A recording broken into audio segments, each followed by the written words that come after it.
Today, we're going to undertake a series of discussions with Ross McCarthy, a senior behaviourist.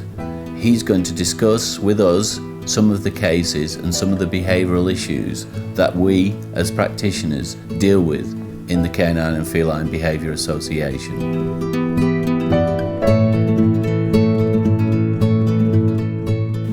Ross, I've had many cases of dogs showing aggression to children, especially when a child's brought into the house or a new baby arrives or the dog has never experienced exposure to children or infants. What's your experience? I do a lot of work with social services family placement teams, particularly in regard to adoption and fostering of children and making sure that the dog is safe for children to go into that environment.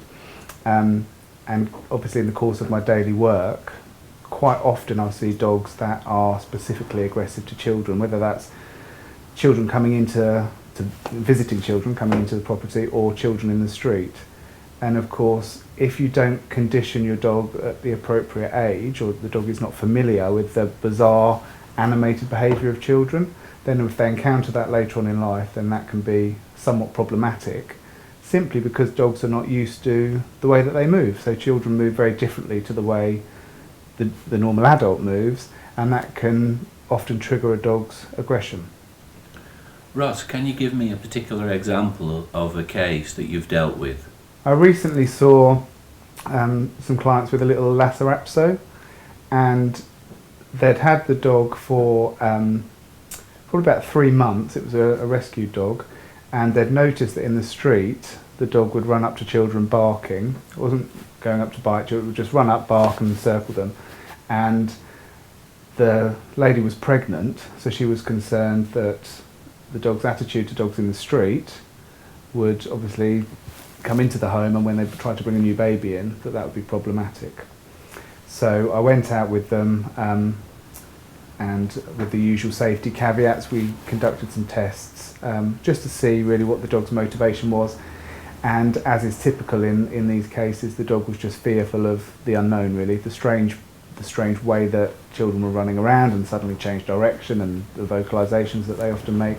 So really it was a case of gradually desensitising that dog to the unusual behaviour of children, really, and also almost counter-conditioning with the use of rewards from sensible children within public places, and also utilising friends to come and visit, and making sure, of course, that everything's completely safe, and that they started to gradually improve the dog's attitude to young children.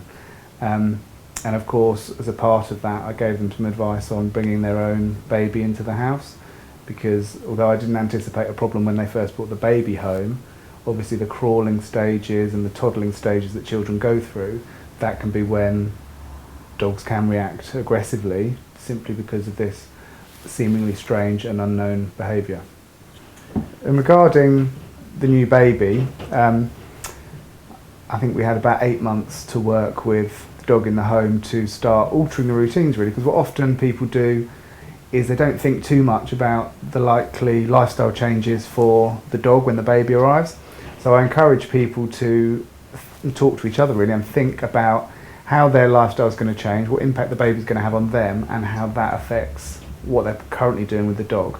And then if they can make all of those changes beforehand, so that when the baby arrives, it's a very smooth transition. There really are no lifestyle changes with the dog at that point.